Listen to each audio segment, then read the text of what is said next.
We've titled this episode, If I Knew Then What I Know Now, where we're talking to bright, young, emerging scholars. Catherine was talking about how one of the things she would have told her past self was about feasibility, particularly in relationship to community and community partners.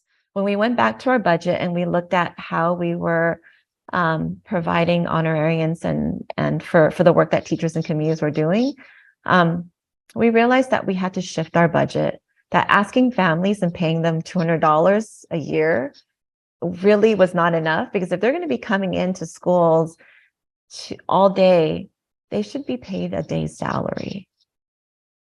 I guess what I appreciate about that quote is, in recognizing the criticality of the budget, Catherine was sharing, you have to really be equitable and do right by the participants that you're bringing into this space, that you're asking to do a lot of labor and give a lot of time and intellectual thought, even if we don't always honor that fund of knowledge as intellectual thought.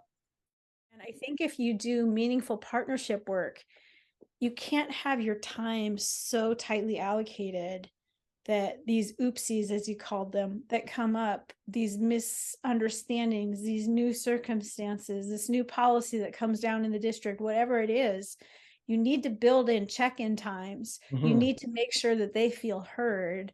You need to make sure that their concerns have space to be aired and addressed. Yeah, people are people. They're not products, they're not robots, they're not tools for you to manipulate. Right. And so having time built in for relationships, especially if you're working with marginalized communities. And then if you think about, just from an infrastructure perspective, power from a university stance versus power from a classroom teacher stance, that adds to how you should be thinking about voice and perspectives and building out time for those relationships.